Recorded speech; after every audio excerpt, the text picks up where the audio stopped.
चलो, so I can see chat that my voice is audible. चलो, अब dear students, amendment की बात अगर हम करें तो ऐसा पिछली बार भी हुआ था, या मोस्ट प्रॉब्ली इन जैन, के पेजेस बहुत नहीं होते, 20-25 पेज होते हैं, तो मैं आइडिया होता ही है ये चेंज हो गया, क्योंकि जब नोटिफिकेशन आते हैं तो इन प्रैक्टिकल लाइफ उसका इम्पैक्ट ऑटोमेटिक होता है। तो मैं ऐसा ही सोचता हूँ भाई ठीक है, अभी मैं एक आध घंटे में करवा लूँगा, बराबर। फिर जब मैं शांति से देखता हूँ तो थॉट्स बहुत आते रहते हैं कि यार इंस्टीट्यूट ऐसा भी पूछ सकता है, इंस्टीट्यूट ऐसा भी पूछ सकता है। सो लास्ट टाइम और last time also it happen कि मैंने अमेंडमेंट के लेक्चर 2 पार्ट में लिए, या most probably in January. So here also I feel like that के pages are less, but the probability of asking in a technical way वो थोड़ा सा दिख रहा है मुझे। तो देखो, अपने अमेंडमेंट ऐसा मान के चलो आपके एग्ज़ाम में 10 से 20 मार्क के आएंगे, in between this range. Last time का अमेंडमेंट का लेक्चर भी आपको देखने का है, बराबर। उतने मेजर अमेंडमेंट नहीं थे, बट तो भी देखने का है। एक बार टाइम मिले तो जैन का भी देख लेने का। सर क्या होगा उससे, कोई ऐसी चीज़ हो जो मिस आउट हो गई हो, कि आपका जब बुक प्रिंटेड थी उसमें वो सेगमेंट नहीं था, और उसके बाद अमेंडमेंट की सीट में भी वो नहीं था, and it is missed out, तो वो ना रह जाए। ऑफ कोर्स इस टाइम भी आपके जो अमेंडमेंट के जो मटेरियल है, it looks like that there is very high probability कि you can see 10 to 15 marks. Now see 10 to 15 marks का अमेंडमेंट आ गया, यानी बचा क्या जीएसटी में, फिर कोर चैप्टर ही बचे। तो देखो, अमेंडमेंट इतने मार्क्स का आ सकता है। पेजेस ऐसे तो 25 ही है, बट मैंने 45 इसीलिए लिखा है क्योंकि मॉड्यूल में से थोड़ा देखना पड़ेगा। बट वो अमेंडमेंट जो होते हैं ना, वो होती है लाइन ही, पेजेस नहीं होते dear student. It is only 1 line 2 line which you need to interpret. यहाँ पे 2 तरह के क्वेश्चन प्रोबेबल है, डायरेक्ट थियरी क्वेश्चन। अमेंडमेंट आप लोग मेरी यूट्यूब चैनल पे सर्च करके लास्ट के 2 भी देख लेना, आई इंसिस्ट डियर स्टूडेंट्स, क्योंकि क्यूमुलेटिव अमेंडमेंट नहीं पढ़ाते हैं, बट पूछ सकते हैं पास्ट में से। डायरेक्ट थियरी क्वेश्चन आ सकता है एमसीक्यू का, and merge with some. And see, always I will also explain how to interpret amendment, because I feel personally ऐसा 3 अटैम्प्ट से मुझे बहुत लगता है कि यार इंस्टीट्यूट है ना, जो क्वेश्चन पूछती है ना, वो बहुत घुमा के पूछती है। यानी आप जनरल इंटरप्रिटेशन, जनरल ऊपर ऊपर से, at any point of time you feel कि सर ये लैग ज़्यादा हो रहा है, तो बता देना अपने को। अपने ऐसा होगा तो लाइव लेक्चर भी कर लेंगे। आपका एग्ज़ाम कब है अब अमेंडमेंट वाला, यानी मोस्ट प्रॉब्ली आपका टेक्सटाइल का पेपर कब है? मुझे खाली उसमें इच्छा थी थोड़ा सा ऐड कर देने का, संडे को है, उससे पहले तो मैं प्लान कर लूँगा ऐसा होगा तो, बराबर। In case if we are unable to conduct smoothly will plan it out.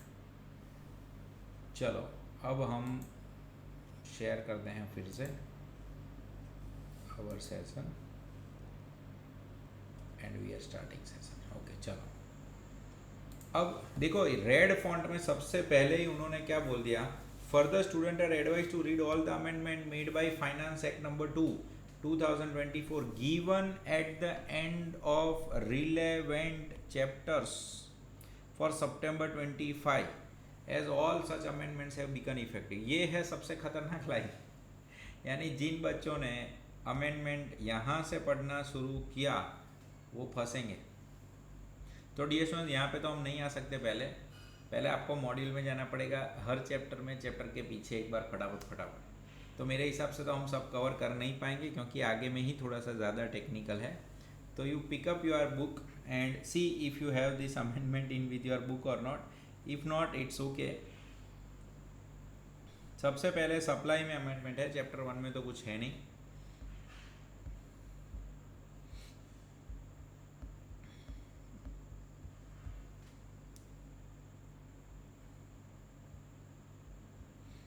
ऐसा यहाँ पे 2024 का,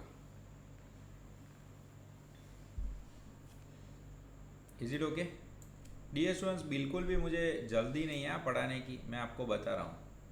Y I am sharing this thing, because मुझे स्पीड में नहीं पढ़ाने का ही है, मुझे मार्क्स चाहिए and that is what my purpose is over here, and I want that you should score very good in GST. चलो तो यहाँ पे अमेंडमेंट 2000 में क्या लिखा है, this amendment has been effective from 1/11/2024. Said amendment is not applicable for May 25, यानी मे 25 के बच्चों को भी अभी मैंने थोड़ी देर पहले ही लिंक डाला है, उनके लिए भले वो एप्लीकेबल तब नहीं था बट अब है. However, the said amendment is not applicable for this, but however said is applicable to September and January. यानी सितंबर और जनवरी के लिए ये 100% इम्पॉर्टेंट है और एप्लीकेबल भी. Is it okay? चलो अब एक एक करके और लिंक भी करना पड़ेगा. सबसे पहले ये शेड्यूल 3 के साथ है. शेड्यूल 3 यानी I hope you remember schedule 3 was negative list. Okay, negative list में पैरा 9 और पैरा 10 दोनों इंश्योरेंस के बारे में है. इंश्योरेंस के बारे में डियर स्टूडेंट्स, मैंने आपको बोला कि नहीं, अमेंडमेंट में जनरली दो तरह के क्वेश्चन आ सकते हैं. एक डायरेक्ट थियरी, एक आ सकता है sum which can be merge with sum. तो वहाँ पे टी लिखने का, जहाँ पे मैं सम बताता हूँ वहाँ पे पी लिखने का. एंड बिलीव मी 90% केस में मैं जो आपको बोल रहा हूँ ना, उसके जैसा नियर बाई क्वेश्चन आएगा. परफेक्ट तो नहीं बोल सकते क्योंकि हम पेपर नहीं बनाते, और मैं जो बोलूँगा वो सब आएगा ऐसा नहीं, बट मैं बोलूँगा ही बहुत सारी चीज़, ऐसा हो सकता है, ऐसा हो सकता है, यानी सारी प्रोबेबिलिटीज़ मैं कहता रहता हूँ. थोड़ा आपको ध्यान रखने का कि घुमा फिरा के पूछ सकते हैं. और सिर्फ वो सम जो आए ना, वो ज़िंदगी में, दुनिया में सब एक पहली बार ही आ रहे हैं, और वो आते हैं सीधे आपके पेपर में. Okay, so you have to be very confident when you are solving that type of sums. तो सबसे पहले नेगेटिव लिस्ट में अमेंडमेंट है पैरा 9 में. क्या है पैरा 9 में dear students? Activity of apportionment mean sharing of co insurance premium by lead insurer to co insurer. तो पहले आपको ये सब पता चलना चाहिए, को इंश्योरेंस क्या है, लीड इंश्योरर क्या है, ये सब मैं बता रहा हूँ. For insurance service which is provided jointly and which is supplied by lead insurance and co-insurance for co-insurance agreement, subject to condition that lead insurance pays central tax, state tax, union territory tax and integrated tax and entire amount of premium paid by the insured. अब सबसे पहले तो amendment क्या है, यानी ये आ सकता है प्रैक्टिकल में. ये सम आपको मर्ज कर सकते हैं एग्जाम्शन में, ये सम मर्ज कर सकते हैं आईटीसी में, बराबर, कॉम्बिनेशन में, वैल्यू ऑफ सप्लाई में. ये ऐसा सेगमेंट है जो कहीं पे भी आपको फिट करने की वो कोशिश करेंगे, और आपको नोट लिखने का रहेगा कि भाई ये नेगेटिव लिस्ट में आता है, पैरा 9 में आता है, और इस पर जीएसटी नहीं लगता है. सर ये किसकी बात कर रहे हैं? लेट अस अंडरस्टैंड कि भाई अपने पास कौन है, समय.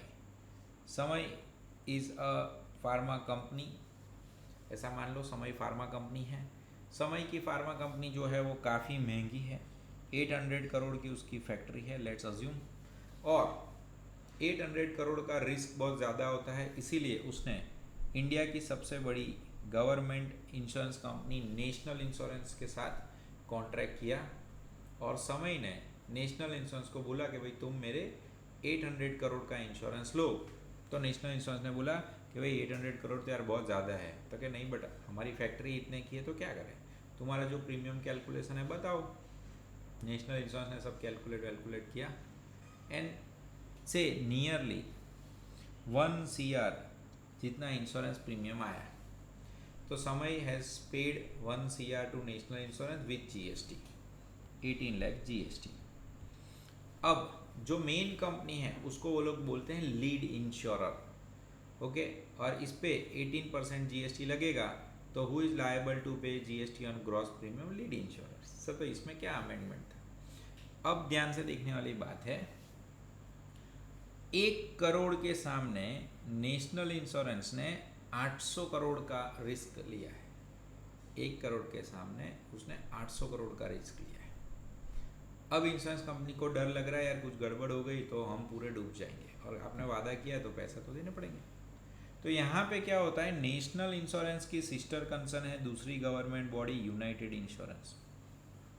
वो उसको ऐसा बोल सकता है कि दोस्त एक काम करता हूँ, मैं तुम्हें को इंश्योर्ड करते हैं, दोनों मिलके इंश्योरेंस लेते हैं और मैं तुम्हें 50 लाख रुपए प्रीमियम दे देता हूँ, बट सब्जेक्ट टू कंडीशन के 400 करोड़ का रिस्क तुम कवर करो। तो यहाँ पे क्या हो रहा है, we are sharing the risk and obviously when you share the risk what will happen, you have to share premium also. United Insurance पागल थोड़ा है, तो यूनाइटेड इंश्योरेंस ने को इंश्योरेंस लिया। सो सर उसी अमाउंट पे फिर से जीएसटी लगेगा, क्योंकि यहाँ पे यूनाइटेड इंश्योरेंस और नेशनल इंश्योरेंस के बीच में बात हो रही है। But see technically speaking transaction वही है, रिस्क शेयर कर रहे हैं और वही प्रीमियम 1 करोड़ जिस पे ऑलरेडी 18% जीएसटी नेशनल इंश्योरेंस ने भर दिया है, तो यूनाइटेड इंश्योरेंस फिर से ये 50 लाख पे जीएसटी क्यों भरेगा? तो क्या भाई नहीं भरना है, वो अमेंडमेंट है नेगेटिव लिस्ट में पैरा 9 में। And dear students, I would insist amendment एकदम प्रॉपर तरीके से करो। पैरा 9 भी लिखना, शेड्यूल 3 भी लिखना, नेगेटिव लिस्ट भी लिखना, so you get very good marks. ये है पॉइंट नंबर 9। अब पढ़ रहा हूँ, अब पढ़ूंगा तो पता चलेगा। एक्टिविटी ऑफ एपोर्शनमेंट, हम एपोर्शनमेंट कर रहे हैं। Apportionment is a costing word, you know very well, we are sharing co insurance premium by lead insurer to co insurer for the insurance service which is jointly supplied by lead insurer and co insurance. 400 crore का, तुम देखो 400 करोड़ का मैं देख रहा हूँ, ऐसा को इंश्योरेंस एग्रीमेंट किया। And what is subject to condition? Subject to condition is that lead insurer, dear students, National Insurance ने पूरा जीएसटी भरा ही है 18 लाख रुपीस, इसीलिए को इंश्योरर को फिर से भरने की जरूरत नहीं है। सो lead insurer page the central tax, the state tax and the union tax and integrated tax on the entire amount of premium paid by insured. So schedule 3 is proposed to be amended and include those two activities services in a list. यानी schedule 2 में para 9 में ये add हो गया है, इस पे GST नहीं लगेगा। Dear students, you have to reply after amendment and see this is not theoretical amendment, this is practical. ये सब में मिक्स करेंगे। ये पता चला आप लोगों को, यस और नो में आपको आंसर देने का, बराबर, और कुछ लिखने जैसा लगे तो लिख लेने का। ये वेरी इंपॉर्टेंट है, इसको आप लाइटली लेना ही मत। और सुनो, ये सब नया है, ये मैंने पढ़ा ही नहीं। Okay, be very clear on this point. Okay, चलो मेजॉरिटी बच्चे यस हैं तो हम आगे बढ़ते हैं। Remember para 9, remember negative list, okay, both supply में। नेक्स्ट में जाते हैं, ये भी उसी का भाई है और कुछ खास टेक्निकल नहीं है, दोनों में वैसा ही है, नेगेटिव लिस्ट ही है। Now see what matters more is कि वो जब अमेंडमेंट पूछता है ना, तो पहले तो पता चलना चाहिए कि अमेंडमेंट है। दूसरा, अगर आप ज़्यादा स्पेसिफिक आंसर देते हो, पैरा 9 में ऐसा लिखा है, पैरा 10 में लिखा है, तो इंस्टीट्यूट गेट्स वेरी हैप्पी कि भाई हाँ यार ये बच्चे को पता है, and they will give you more marks और से फुल मार्क्स। पैरा 10 में क्या है, ध्यान से देखो, services by insurer to the री इंश्योरर, यानी यहाँ पे एक इंश्योरर है, दूसरा री इंश्योरर है, ऊपर के जैसा ही है। को इंश्योरेंस यानी क्या? को इंश्योरेंस का मतलब क्या होता है, ध्यान से देखो, दोनों मिलके इंश्योरेंस ले रहे हैं, बट जिम्मेदारी किसने ली थी? Lead insurance. लीड इंश्योरेंस ने जिम्मेदारी ली थी और को इंश्योरेंस के साथ शेयरिंग किया था, या फिर 800 करोड़ का पहले से ही दो पार्टी ने शेयर कर लिया, that is lead insurance co insurance agreement. ये भी है उसका भाई ही with very minor change. So service by insurer to री insurer for which ceding commission, एक एक्स्ट्रा कमीशन मिलता है जब इंश्योरेंस कंपनी को देगी, और री insurance commission is deducted from री insurance premium by the insurer to the री इंश्योरर। यहाँ पे दो वर्ड बार बार यूज हो रहे हैं जो आपको कंफ्यूजन क्रिएट कर सकते हैं, एक है इंश्योरर, दूसरा है reinsurer. Okay, so insurer to री insurer for which ceding commission और द री insurance commission is deducted from री इंश्योरेंस प्रीमियम पेड बाय री insurance premium paid by insurer to री insurer. Now subject to the condition that central, state, union territory integrated tax is paid by reinsurer. अब देखो कई बार क्या होता है, ये जो कंडीशन लिखते हैं ना वही खतरनाक होती है. सारा टैक्स भर दिया है बाय री इंश्योरर. किसने भरा है? री इंश्योरर ने भरा है. On the gross insurance premium payable by the insurer to री insurer inclusive of ceding commission और री insurance commission. Ceding commission is री इंश्योरेंस कमीशन. तो फिर उस पर फिर से टैक्स नहीं भरने का. तो देखो यहाँ पे फिर से टैक्स वो इसीलिए मना कर रहे हैं क्योंकि एक बार टैक्स भर दिया. Now again question will come कि सर ये क्या था. अब देखो को इंश्योरेंस यानी दो लोगों का किया. यहाँ पे क्या होता है कि रिलायंस रिफाइनरी जो है यहाँ पे कई बार है ना ऐसी इंटरमीडियरीज आती है जो मार्केटिंग में या फिर बिजनेस लाने में चैंपियन होते हैं, बट ऑनेस्टली उनके पास उतनी कैपेसिटी नहीं होती. ये एग्जांपल दे रहा हूँ मैं खाली से. रिलायंस रिफाइनरी इतनी बड़ी है तो मान लो उन्होंने एसबीआई इंश्योरेंस को बोला कि भाई तुम इंश्योरेंस ले लो. अब इंश्योरेंस ले लिया एसबीआई इंश्योरेंस ने. SBI is a bank but SBI ने इंश्योरेंस भी चालू किया. अभी सब बैंकिंग वाले इंश्योरेंस में भी घुस जाते हैं, सब के सब. ICI, HDFC, ICI, Lombard, everyone. Okay, there core is banking but now they are going also in the insurance. So पूरा प्रीमियम मान लो 500 करोड़ 1000 करोड़ प्रीमियम की बात कर रहा हूँ. ये लिया है किसने? एसबीआई ने. अब एसबीआई को लग रहा है डर, या फिर एसबीआई का बिजनेस मॉडल ये ऐसा था कि मैं काम लाऊंगा फिर किसी को दे दूंगा, मैं काम लाऊंगा फिर किसी को दे दूंगा. अब वो क्या करता है, say for example this transaction is से 500 करोड़ प्रीमियम प्लस जीएसटी. अब ये पूरा रिस्क भी एचडीएफसी को दे रहे हैं. ये इंश्योरर है और ये री इंश्योरर है. एचडीएफसी इज री इंश्योरर. पूरा 500 प्लस जीएसटी पूरा ट्रांसफर कर रहे हैं. सर एसबीआई को क्या मिलेगा? कमीशन. एसबीआई को क्या मिलेगा? कमीशन. यानी एसबीआई ने कैसा कॉन्ट्रैक्ट किया होगा कि दोस्त ये जो भी प्रीमियम है ना उसमें से 5% मेरा रख लूँगा. यानी ये 500 में से 10% नहीं 5% 25 करोड़ में रखूँगा. बाकी का 475 करोड़ तुम्हारा प्लस प्रीमियम सब मैं तुम्हें जीएसटी के साथ दे दूंगा. सब अमाउंट मेरी अमाउंट में अलग रखूँगा. So you are transferring the risk, you are paying the री इंश्योरेंस प्रीमियम. अब यहाँ पे क्या होता है, जब आप मेजर रिस्क सब रिस्क ट्रांसफर कर देते हो, रिस्क को शेयर नहीं कर रहे, को इंश्योरेंस, को पार्टनर, को जॉइंट ओनर का मतलब क्या होता है, आप जॉइंटली शेयर करते हो. यहाँ पे क्या होता है, आपने पूरी चीज शिफ्ट कर दी. किसको शिफ्ट कर दी? एचडीएफसी री इंश्योरेंस को. एंड री इंश्योरेंस पे GST on full premium. Who is paying? HDFC is paying. Now see transaction is one only. एक आदमी ने पूरा जीएसटी भर दिया तो एसबीआई क्यों भरेगी?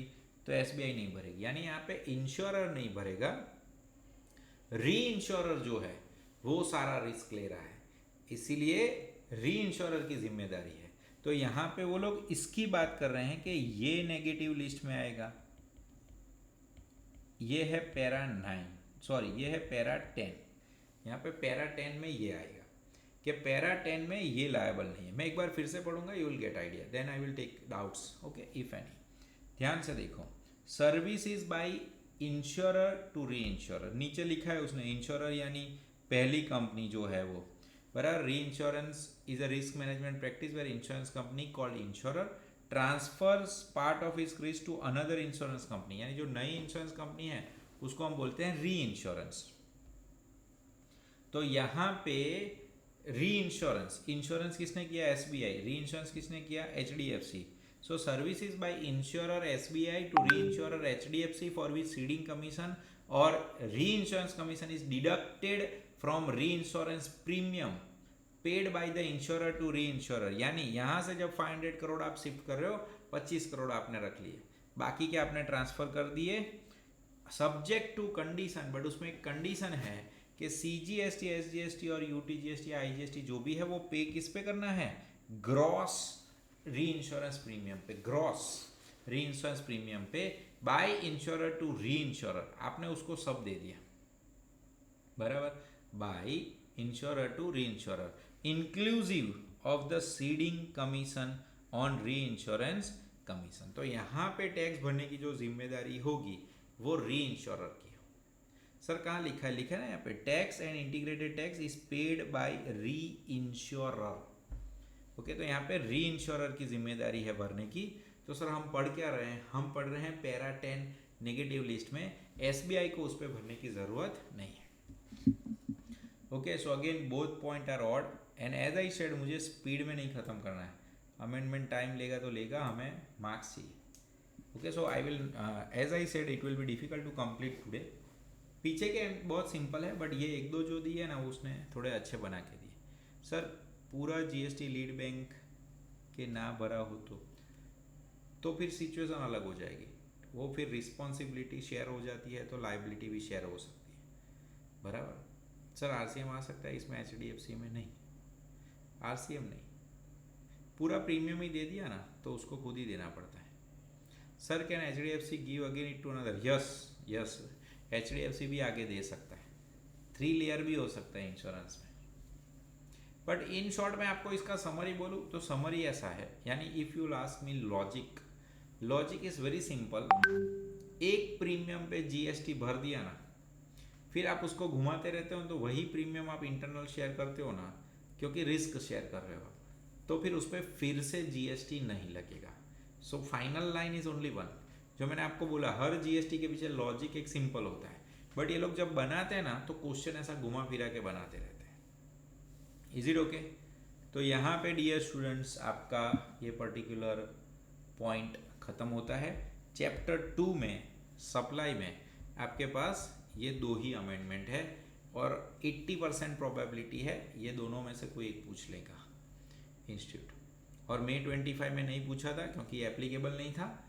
So this is must almost very good and must question in your exam.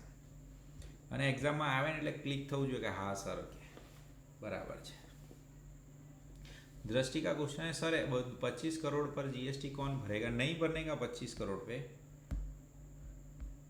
वो तो प्रीमियम शेयर है, उस पर टोटल 500 करोड़ पे जीएसटी भर दिया एचडीएफसी ने, 25 करोड़ पे नहीं भरने का। टोटल वही उसी में से आपने 25 रखे हैं, दैट इज ओनली इंपॉर्टेंट,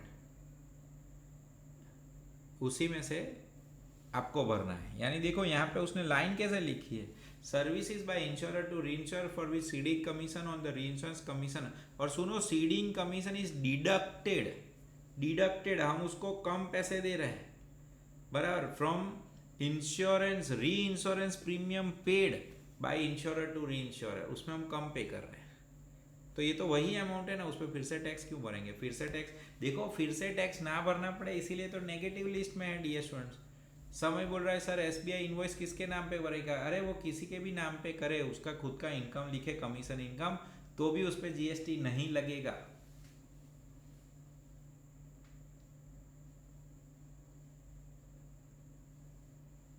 वही तो कहना चाहता हूँ।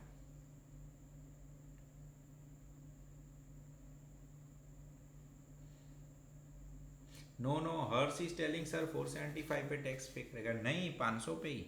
475 पे करेगा तो फिर ये समय का और सब क्वेश्चन जेन्यून हो जाएंगे कि सर आपने 475 पे टैक्स भरा तो फिर 25 पे तो मिस हो गया, नहीं 500 पे ही भरने का। ये कंडीशन आप लोग देखिए नहीं डियर स्टूडेंट्स, ये लाइन तो पढ़ो। Integrated tax is paid by re insurer on the gross री इंश्योरेंस प्रीमियम पेबल, ग्रॉस री insurance premium payable, gross net नहीं, ग्रॉस, बाय इंश्योरर टू री insurer, inclusive of said commission. Inclusive यानी commission के साथ वाली अमाउंट जो है टोटल, उस पे। Value of supply is 500, value of supply is 500। अवध क्वेश्चन इज सर एचडीएफसी आगे आईसीआई को देगा तो जीएसटी नहीं। जब तक आप 500 रुपये के अंदर ही खेल रहे हो और 500 रुपये पे एक बार जीएसटी सरकार ने भरा दिया और मिल गया उसको, फिर उसी पे बार बार टैक्स नहीं लगा सकते। क्यों लगाना है आपको बार बार tax? See it is something like that, say even it is for income tax, it is something like that. आपने 10 लाख रुपए कमाए और आपने उस पर इनकम टैक्स भरा, फिर वो 10 लाख में से जो बचे आपके पास आपने मम्मी को दिया, पूरे के पूरे 8 लाख दे दिए, तो मम्मी को फिर से टैक्स लगा देना है आपको। फिर मम्मी ने उसमें से 50,000 रख के सारे पापा को दे दिए, तो पापा को फिर से टैक्स लगा देना है। जो ट्रांजैक्शन पे टैक्स लग गया एक बार, उसको बार बार क्यों टैक्सेबल करना है?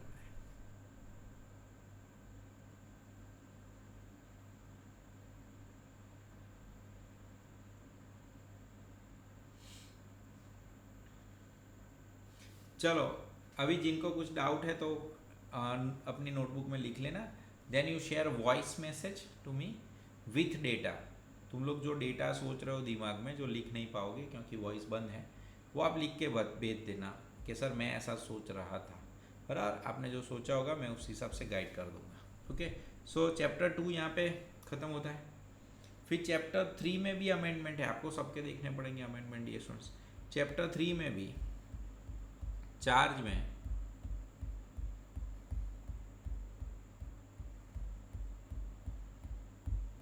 एग्जाम्सन में भी काफ़ी अमेंडमेंट है.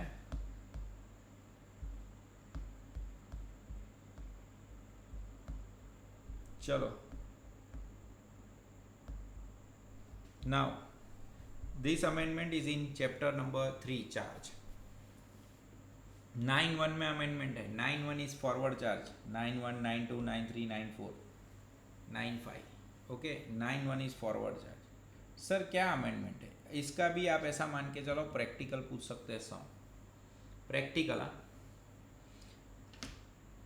Again this is first time applicable to September 25 and January 2026. चलो अगेन सब एकदम लॉजिकली ध्यान रखो. आप क्वेश्चन पूछो डीएसओ, मुझे कोई प्रॉब्लम नहीं है, बट आपके दिमाग में जो है ना वो एग्जैक्टली आप लिख नहीं पाओगे. So you draft a question in your way, put a voice message later on. चलो यहाँ पे है 9(1). 9(1) में ऐसा प्रोविजन था, subject to the provision of subsection 2. पहले क्या था, अर्लियर प्रोविजन क्या था, एग्जिस्टिंग प्रोविजन क्या था कि भाई जितनी भी चीज़ों पे टैक्स लगता है सबसेक्शन 2 के वाला all interested liable except the supply of alcoholic liquor for human consumption. ये सबको पता ही. अमेंडमेंट क्या है? अमेंडमेंट में है except the supply of alcoholic liquor for human consumption, और एडिशन हुआ है उसमें, यानी इसका सम पूछ सकते हैं. And undenatured extra neutral alcohol और rectified spirit used for manufacturing of alcohol liquor for human consumption.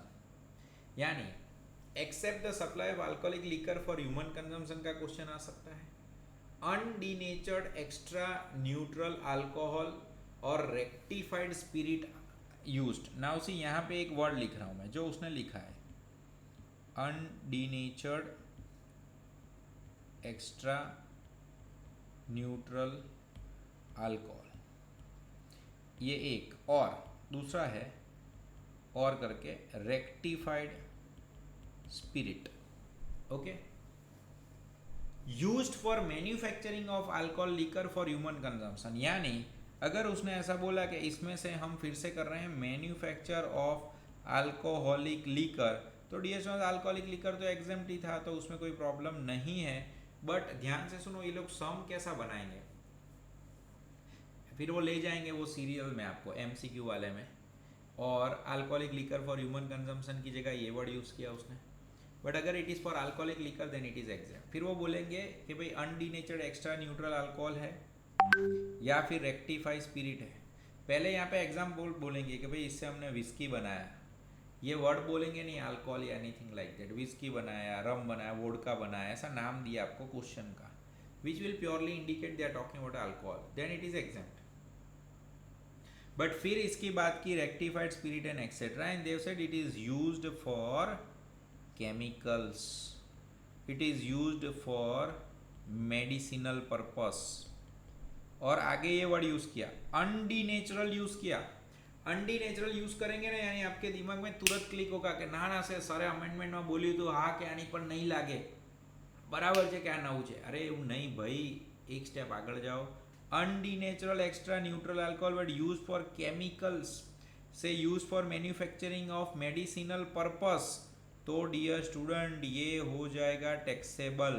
यानी फर्स्ट थॉट आपको आएगा कि ये अमेंडमेंट पूछा है और ये अमेंडमेंट एग्जेम्प्ट में है क्योंकि ये 9(1) में लिकर के साथ एडिशन हुआ था. बट अगर वो आपको 2-3 यूज दे देगा ना, तो आपको ये वर्ड पे फोकस रहेगा. बट ये वर्ड पे खाली फोकस नहीं रखने का है, ये आपको कहाँ पे यूज़ किया वो भी ध्यान रखने का. તમને શબ્દો વાગશે હું જે બોલું છું ને ક્લાસમાં કે સરે આપ બોલેલું ને આવું છે, जिसका क्लिक हुआ. और देखो पिछली बार भी ऐसा हुआ था कि काफ़ी बच्चे ना लास्ट में अमेंडमेंट देख के नहीं गए थे। मैं हमेशा आपको बोलता हूँ amendment are far important than all miscellaneous C category chapter. पूरा सी कैटेगरी चैप्टर में से उतना नहीं आता जितना इसमें से आता है। And see it requires very focus mind dear students. ये पहली बार आएगा, मैं सब आपको परम्यूटेशन कॉम्बिनेशन बोल रहा हूँ, इसमें से क्या आएगा मुझे पता भी नहीं होता, but I keep on saying. અને ઘણી બધી વાર બહુ પૂછાયા કરે એવું ये छोकराओं माने भी खरी ना भी माने। ये पता चल गया आपको, ये वर्ड याद रखने का सबको।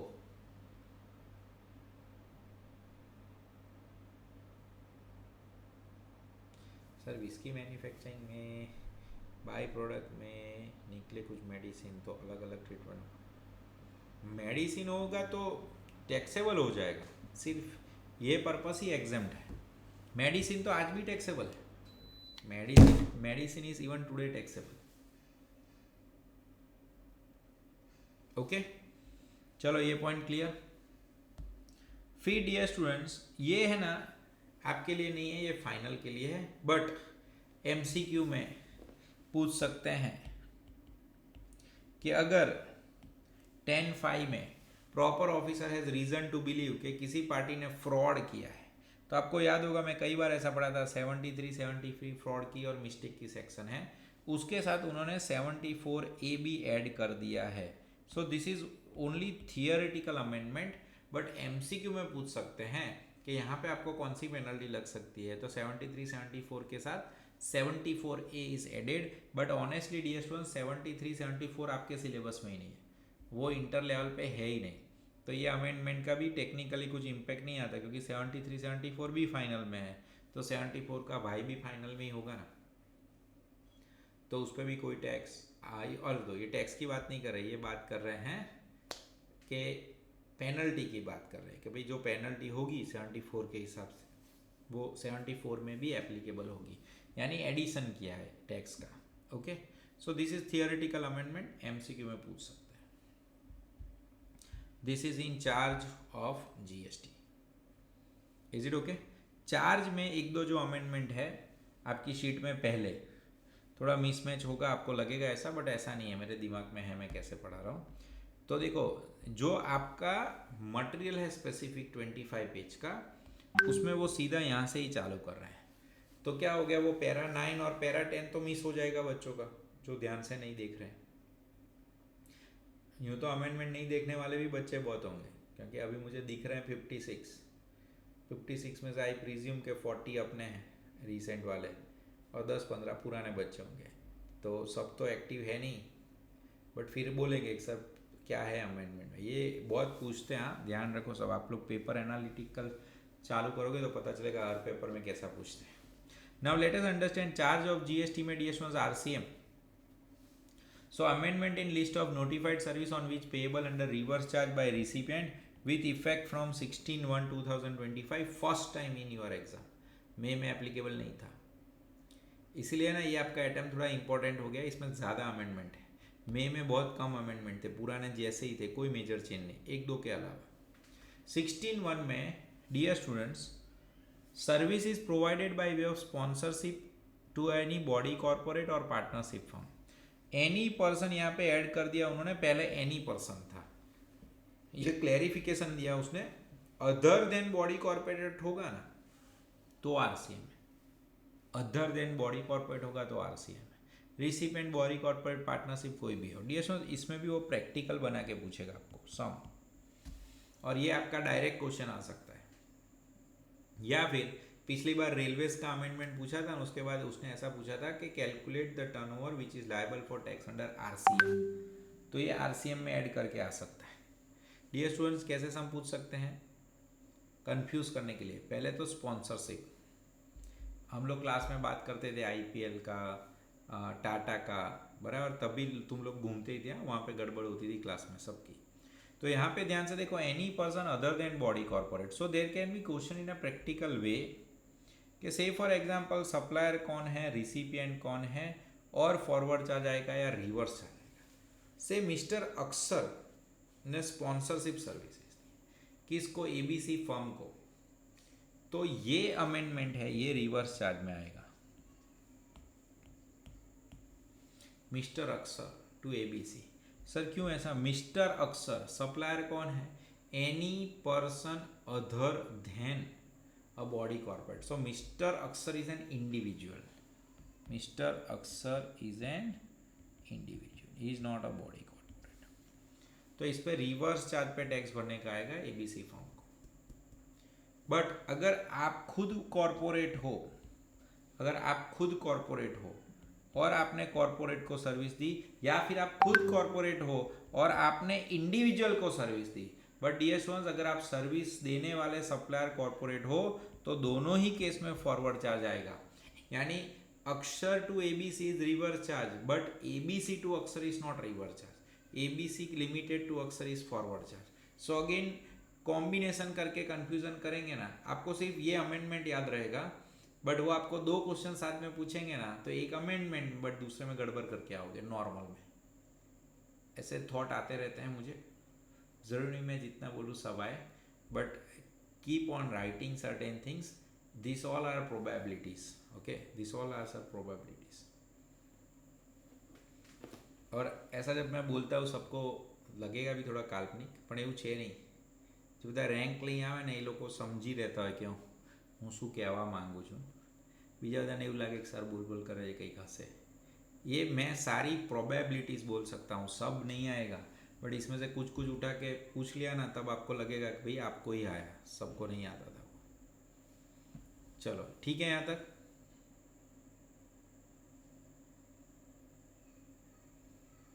डन છે બાળકો? યસ નો લખો પછી આગળ જઈએ।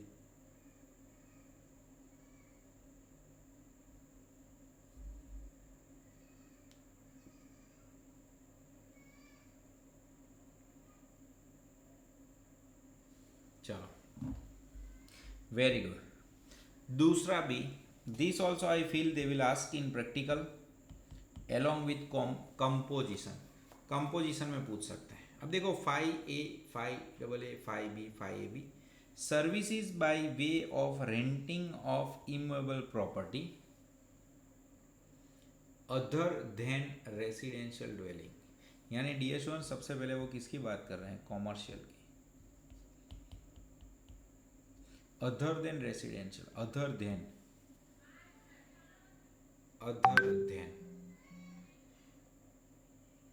क्या है क्वेश्चन? समय क्वेश्चन तुम सब जनरल में पूछो ना, उसमें क्या होता है पता है? तुम लोग क्वेश्चन पर्सनल में पूछोगे ना, तो मैं आंसर क्यों दे रहा हूँ, किसको दे रहा हूँ, तो सब कंफ्यूज हो जाते हैं। उनको ऐसा लगता है कि सर किसको ही आंसर दे रहे हैं। जिसको भी क्वेश्चन पूछा है जनरल में पूछो। एक क्वेश्चन है कि सर बॉडी कॉर्पोरेट ने अनरजिस्टर्ड इंडिविजुअल को दिया तो क्या लगता है डियर स्टूडेंट्स? बताओ, आप लोग बताओ। क्वेश्चन है समय का, बॉडी को ऊपर की बात कर रहे हैं स्पॉन्सरशिप में। अगर बॉडी कॉर्पोरेट ने इंडिविजुअल को दिया स्पॉन्सरशिप सर्विस, तो क्या लगता है क्या आएगा? फॉरवर्ड चार्ज के रिवर्स चार्ज?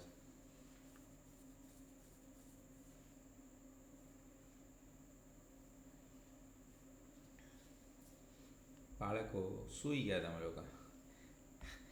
बॉडी कॉर्पोरेट ने अनरजिस्टर्ड को दिया तो रिवर्स चार्ज थोड़ा आता है, फॉरवर्ड चार्ज ही आता है।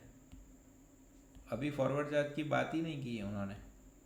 अनरजिस्टर्ड तो क्या हो गया? ये तो B2C हो जाता है, हमें क्या लेना देना। It will be forward charge only, it will be forward charge only. Is it okay? चलो fine. Now 5AB also I am expecting practical में ऐसा लगता है मुझे, service by way of renting of any immovable property dear students other than residential. So read question carefully. यहाँ पे practical आ सकता है एक रेसिडेंशियल का, फिर एक अदर देन रेसिडेंशियल का।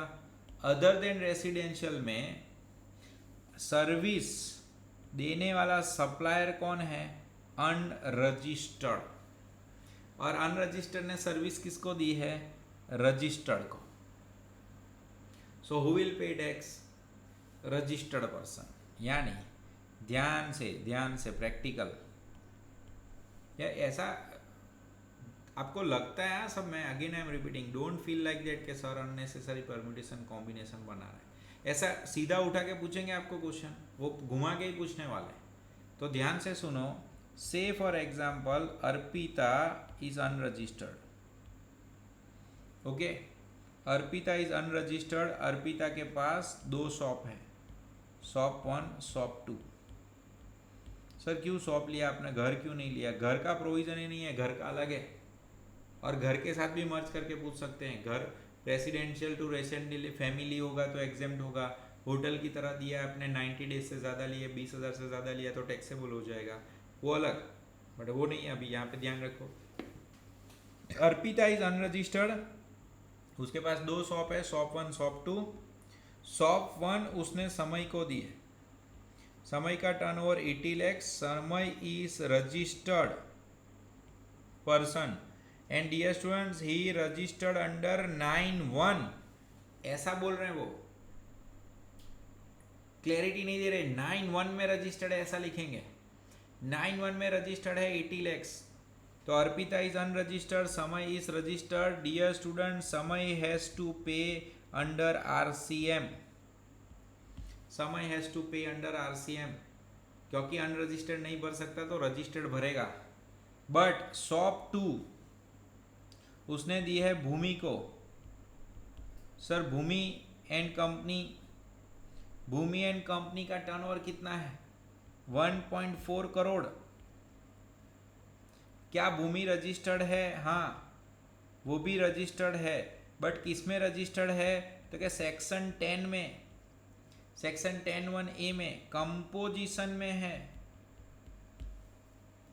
तो सर फिर इस पे आरसीएम में भूमि भरेगी? नहीं भरेगी। सर फॉरवर्ड चार्ज में भूमि भरेगी? यस बोल रहा है, फॉरवर्ड चार्ज नहीं भरेगी।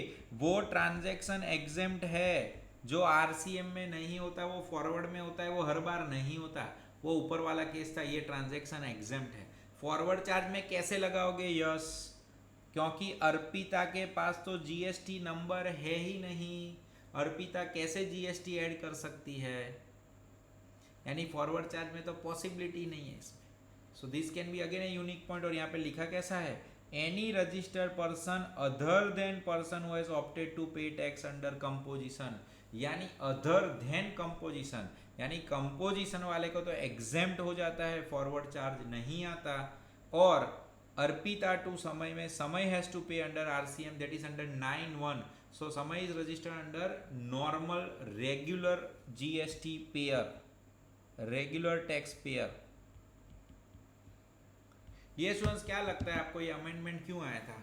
ये अमेंडमेंट जब आया था ना, तब आपके क्लास में या फाइनल में मैंने डिटेल डिस्कशन किया था फॉर 30 मिनट्स कि ये गवर्नमेंट का गलत अमेंडमेंट है। ये गवर्नमेंट का गलत अमेंडमेंट क्यों है पता है? मैं आपको बताता हूँ, आप शांति से सुनो। ये अमेंडमेंट का लॉजिक भी मैं आपको बता सकता हूँ। मेजोरिटी कॉमर्शियल प्रॉपर्टी जो होगी ना, वो कोई ओनर है, वो खुद ही अनरजिस्टर्ड है और उसने कोई दुकान वाले को दे दिया। अब दुकान वाला रजिस्टर्ड है तो ठीक है, आरसीएम में वो भर देगा। बट डियर स्टूडेंट, जिसने दुकान ली है वो भी छोटा प्लेयर है। मान लो कंपोजिशन लेवी वाला, ध्यान से सुनो, कंपोजिशन लेवी वाला ट्रेडर है, तो आपको पता है ना ट्रेडर कितना टैक्स भरता है? 1%। बट आपको पता है सेक्शन 10 में जो आता है ना, उसको 9394 तो भरना ही पड़ेगा। तो 9394 आरसीएम आएगा तो आरसीएम कंपोजिशन वाले को भरना पड़ेगा। और रेंट पे जो रेट है वो भरना पड़ेगा।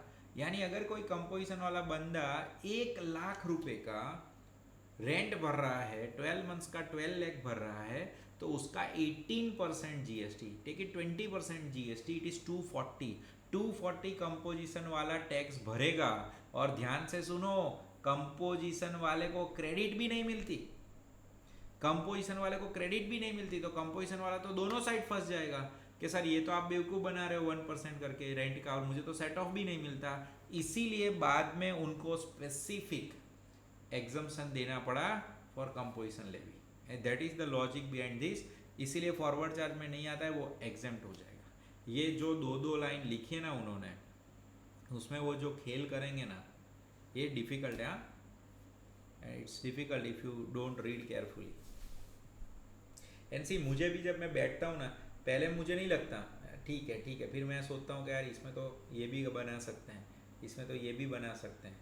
और फिर see paper becomes very glossy. Those who understand they feel कि ना बॉस 80 आई जैसे, મસ્ત પેપર હતું. અને નીચે આવીને વાત કરો 80% લોકોને ખબર બી ના શું પૂછેલું, અને એમને એવું લાગે કે મારો આન્સર राइट હતો. ऐसा तो बहुत होता है, पता है ना आपको. ठीक है, ये क्लियर है डियर स्टूडेंट्स. खाली खाली हाँ ना करता हूँ क्लासની જેમ भराई जैसा બધા. ये एग्ज़ाम में बहुत हाई चांस है ये सब. और मुझे फास्ट पढ़ाना ही नहीं है. मैं पढ़ा सकता हूँ बट मुझे नहीं पढ़ाना है. मुझे ऐसा है, शांति से समझोगे ना तो एग्ज़ाम में it will give you very good edge, very good edge. ठीक है, चलो. अब डियर स्टूडेंट्स, चार्ज में एक छोटा सा उन्होंने अमेंडमेंट रखा है. Clarification whether DDA can be treated as local authority under GST law. आपको पता है ना, central government, state government, local authority जो भी सर्विस देती है वो एग्जेम्प्ट है. तो यहाँ पे आप उसको थियोरेटिकल अमेंडमेंट लेके चलो, इसका सम पॉसिबल नहीं है. तो service provided by local authority to business entity are taxable under reverse charge. Okay, under normal notification. Okay, local authority business entity को कोई सर्विस देगी तो वो हो जाता है रिवर्स चार्ज पे टैक्स. तो इश्यू ऐसा था कि issue arose for a consideration was whether DDA can be treated as local authority. So clarification came कि local authority means authority which is similar to self governing body like municipal corporation, जिसका control management सब government के पास हो. तो it has been clarified कि DDA can not be treated as local authority. DDA stands for Delhi development authority. Delhi Development Authority is not local authority, it's not government authority. As per GST law, DDA does not meet the requirement of local authority. तो इसमें fall नहीं होगी, बराबर. तो sir क्या होगा, ये forward charge में जाएगा, जैसे अभी ऊपर पूछा था यस ने. डियर स्टूडेंट्स, अगर आप लोकल अथॉरिटी हो to business entity, then business entity will pay under RCM. तो डीडीए ने क्या बोला, दिल्ली डेवलपमेंट अथॉरिटी, के मैंने बिजनेस एंटिटी को दिया ना तो बिजनेस एंटिटी आरसीएम में भरेगी. तो उन्होंने बोला नहीं, तुम एलए की यानी लोकल अथॉरिटी की डेफिनेशन में नहीं आता दोस्त, इसलिए तुम्हें ही टैक्स ऐड करके सामने वाली पार्टी को बिल लेने का और तुम्हें ही टैक्स भरने का. DDA is Delhi development authority. लिखा ही नहीं उन्होंने डीडीए का फुल फॉर्म, लिखना चाहिए.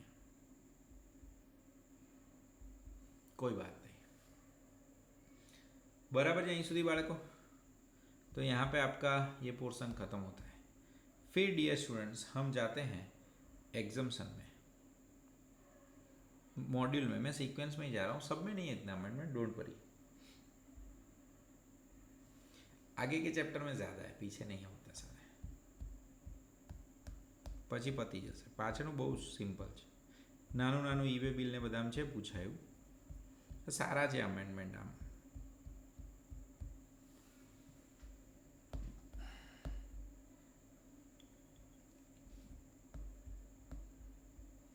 अब डिस्टेंस इसमें भी है ना, ये सम बना के ही पूछेंगे. इस बार है ना तुम लोगों को पेपर बहुत ही अमेंडमेंट वाला आएगा.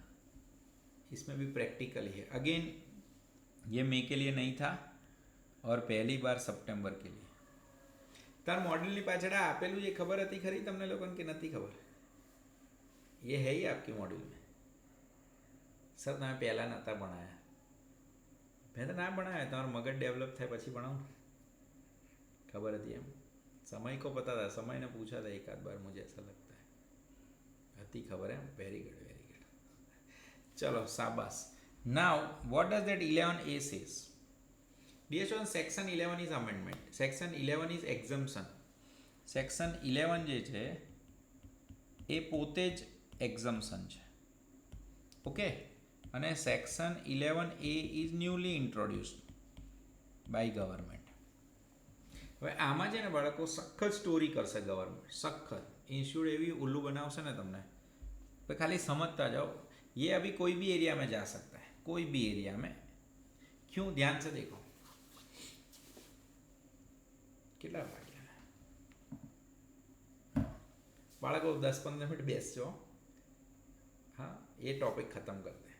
यूँ तो लेट हो गया बट ठीक है, अभी काम क्या है लाइफ में पढ़ने के अलावा तुम लोगों को, बराबर. तो नहीं, ये खत्म बीच में से नहीं छोड़ेंगे, ये टॉपिक खत्म करना पड़ता है. Okay, so provision as amended by finance act, what does the bare act says?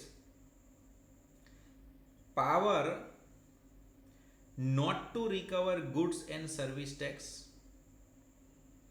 not levied or sought levied as a result of general practice. अब देखो, जब ये लोग वर्ड यूज करते हैं जनरल प्रैक्टिस, तो कई बार क्या होता है कि लोग ऐसा अज्यूम कर लेते हैं कि भाई मुझ पे तो कहाँ टैक्स लगना चाहिए, नॉर्मली के इस पे नहीं लगता. उनका इंटेंशन चोरी करने का नहीं है, बट उसको पता ही नहीं था, उसको ऐसा लगा कि ये जनरल प्रैक्टिस है.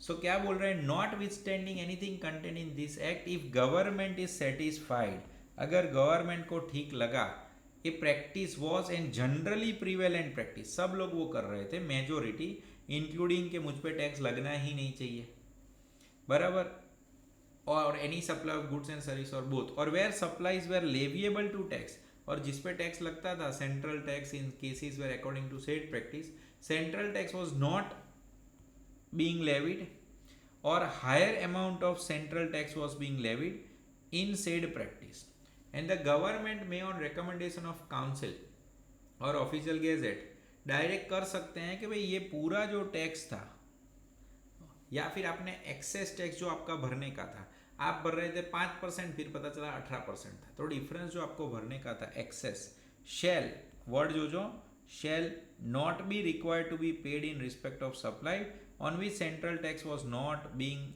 levied or not levied or said levied in accordance with the said practice. So section 11A had been inserted to empower the government to regularize non-levy, short levy central tax due to general practice prevalent in trade. अब ये circular जो था ना dear students, ये came into force on this particular date,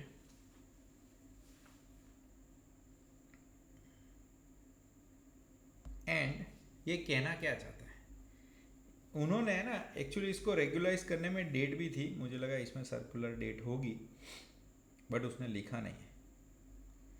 यहाँ पे mostly ऐसा provision है कि 1/7/2017 से लेके अप्रॉक्सीमेटली 2022 तक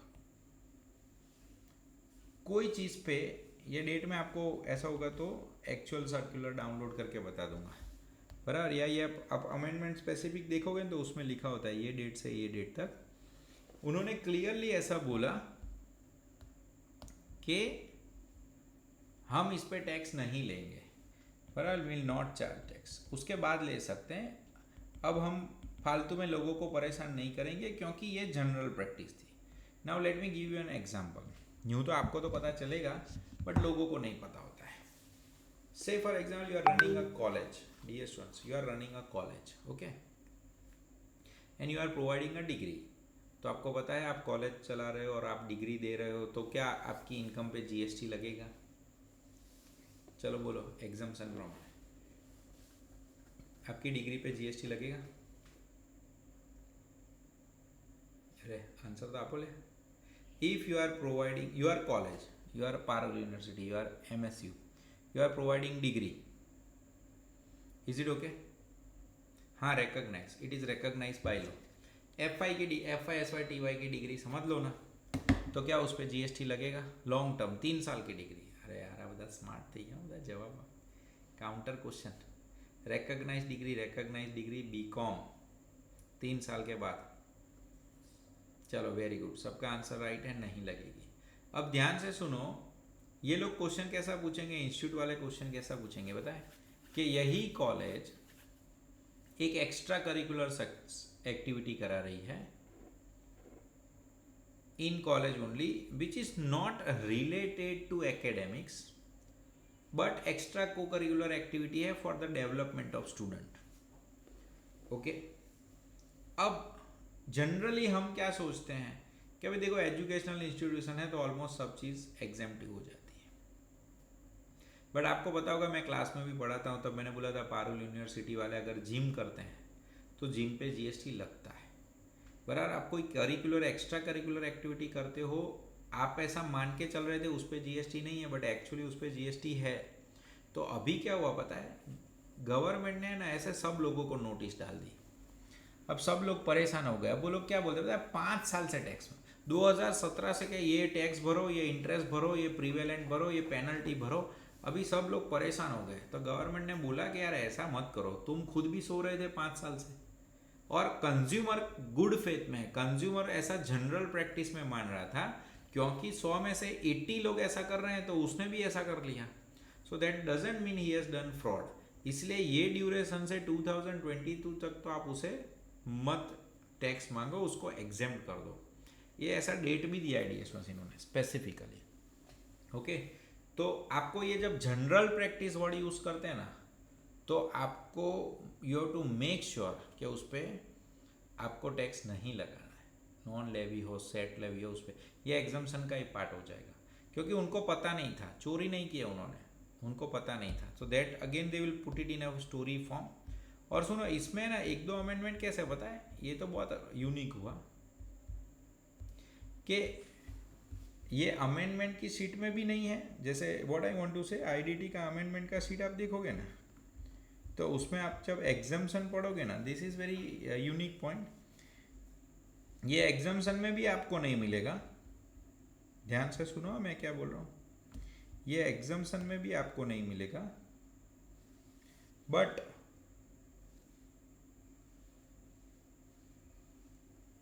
मॉड्यूल में मिलेगा। बट जिसका मॉड्यूल थोड़ा सा पुराना होगा ना उस टाइम, तो उसको वो मॉड्यूल में भी नहीं मिलेगा। सो वो दोनों साइड फंसने वाली बात है। तो 1-2 चीज़ वो आपको देखने जैसी थी।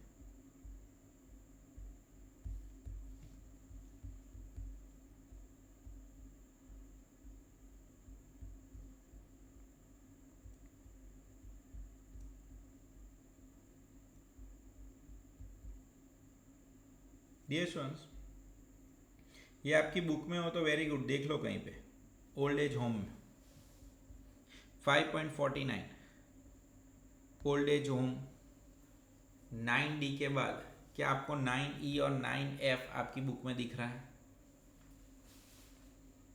Please check, please check. I don't no.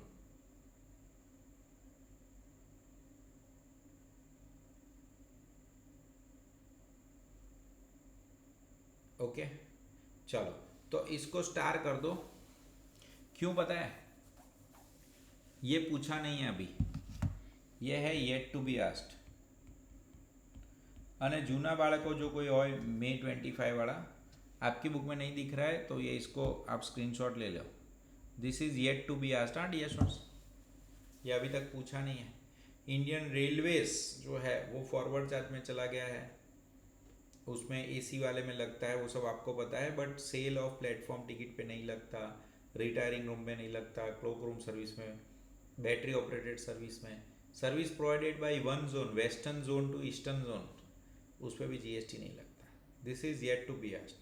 C why I am telling this, this is not there in recent amendment and this was not there in last time amendment also.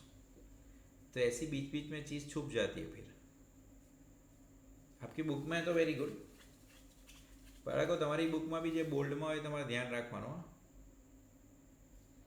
हाँ हो सकता है, आपको ध्यान रखने का, जो बोल्ड में हो तो देखने का ही है। ठीक है। ये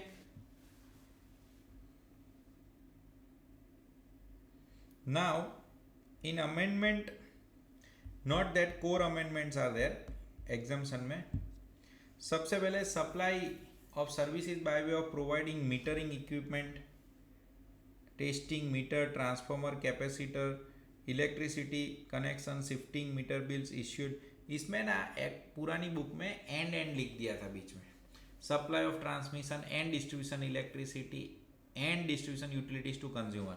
तो वहाँ पे उन्होंने थियोरिटिकल अमेंडमेंट किया है कि भाई एंड नहीं था और था, यानी कोई भी एक होगा तो भी चलेगा। फिर dear students, national skill, sector skill, इसमें ना हम लोग सिर्फ नाम याद रखते थे कि नेशनल स्किल दिखे ना यानी एग्जाम कर देने का, नेशनल स्किल दिखा है ना तो एग्जाम कर देने का, असेसमेंट एजेंसी दिखे तो एग्जाम कर देने का, नेशनल स्किल दिखे तो एग्जाम कर देने का, बराबर है। बट इसमें ये अमेंडमेंट है, ध्यान रखो, training partner, but again training partner approved by national skill है तो क्या कर देने का एग्जाम। एक पॉइंट ऐड किया है। थियोरिटिकल अमेंडमेंट ये स्टूडेंट्स, टेक्निकल नहीं। फिर न्यू एग्जाम्शन इंट्रोड्यूस, ये भी अभी पूछने का बाकी है पूरा, पुराने के साथ मर्ज करके, यूँ तो ये सब बाकी है पूछने के लिए।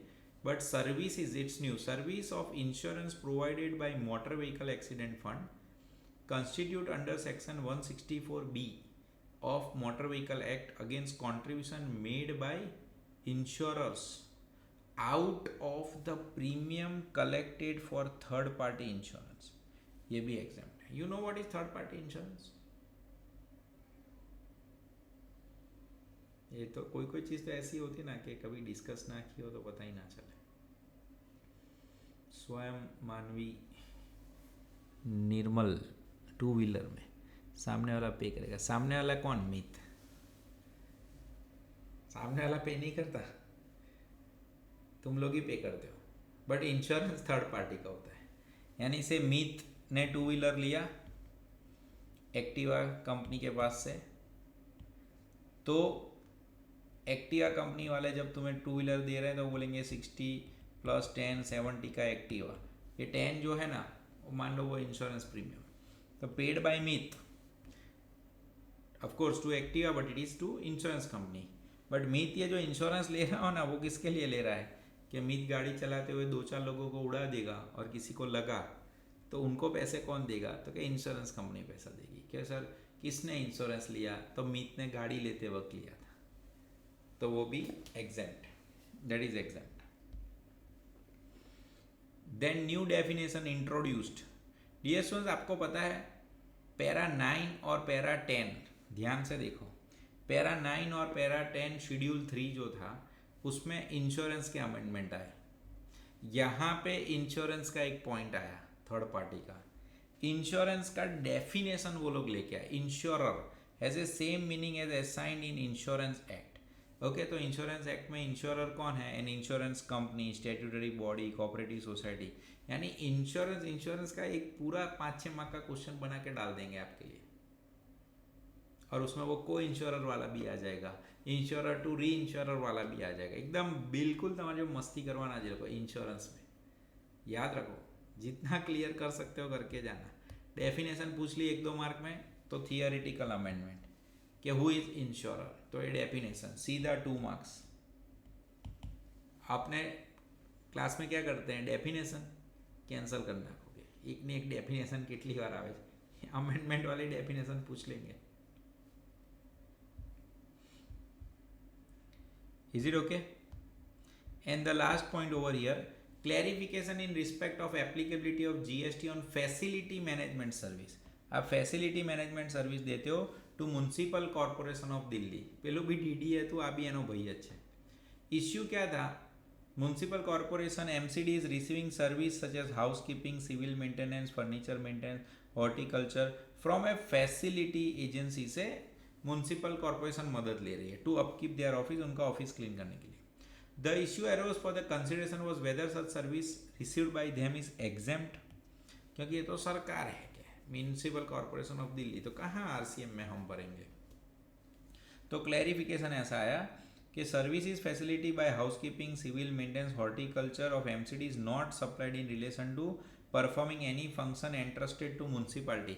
वो म्युनिसिपालिटी का काम थोड़ा है, म्युनिसिपालिटी के काम एग्जेम्प्ट है, म्युनिसिपालिटी जो काम करेगी वो एग्जेम्प्ट है। यहाँ पे तो हम म्युनिसिपालिटी को सर्विस दे रहे हैं, हाउसकीपिंग और etcetera, and such service is not covered under entry थी है। So it has been clarified कि भाई जो लोग एमसीडी को बिल भेज रहे हैं कि भाई आपकी ऑफिस सफाई करने के 5 लाख हुए, उनको वो 5 लाख पे जीएसटी लगा देने का बराबर। Provided by facility management agency to MCD Delhi HQ for upkeep of its headquarter building at applicable rates at this service are not covered under the scope. Is it okay? पता चला। डियर स्टूडेंट्स, पिछली बार मुझे ऐसा लगा 20-25 बच्चों ने नहीं किया, मैंने पूछा क्यों, तो क्या सर मेरे पास प्रिंट नहीं थी। બાળકો આની પ્રિન્ટ કરાવી લેવાની, હા 25-30 રૂપિયા માટે 10-20 રૂપિયા 10-20 માર્કનું रिस्क एलिमेंट नहीं लेवानो, या आप एक लाइन अंडरलाइन करोगे तो मार्क्स आएंगे। हो सकता है आपके पास अभी नहीं है, सर आप क्लास में नहीं दे सकते हैं। अरे मैं दे सकता हूँ, ये आया नहीं था पहले, अभी आया है। आपको चाहिए आप करा लोगे तो आप वेरी गुड, नहीं करा लोगे तो मैं दे दूंगा, but then also this is not enough. मैं बीच बीच में बुक में भी जा रहा हूँ। ओके आपका संडे एग्ज़ाम होगा तो मैं करवा लूँगा, बट ऐसे you don't save money like this. हाँ, every attempt is costing you 50,000 minimum salary લઈને ચાલવાનું. ફેલ થાવ ને એટલે 2,00,000 રૂપિયાનું તમે નુકસાન કર્યું એવું માની લેવાનું. પહેલાં 6 મહિના તો 3,00,000 માની જ લેવાનું કે તમે નુકસાન કરો, ઘરનું નુકસાન. પોતાનું તો તમે ના ગણતા હો, પણ ફેમિલી કા लॉस हो रहा है जितना फेल हो गए जो लाइटली लेते हो. Is it okay? ચાલો બાળકો, તો આટલું રાખીએ એક્ઝમ્પશન. बराबर. और सुनो, अगेन आई एम रिपीटिंग, ये 11 पेज तक हम चले गए. बराबर, 11वां पेज था ये. फिर इनपुट टैक्स क्रेडिट, ई वे बिल, छोटे बड़े चैप्टर में कोई चेंज नहीं है. फिर रिटर्न में छोटा सा चेंज है. N25 पेजेस 25 ही है, बट ये समझ अच्छा है, सब खूंखार अमेंडमेंट है, घुमा फिरा के पूछ सकते हैं. Will plan out one another session, I will inform you in advance. बराबर. और यार तुम लोग है ना, DT टफ है, DT टफ है करके तुम लोग GST को ज़ीरो इम्पोर्टेंस मत दे दो यार. अपने को इसमें भी स्कोर करना है, और फाइनल में तो GST 100 मार्क का है. बराबर.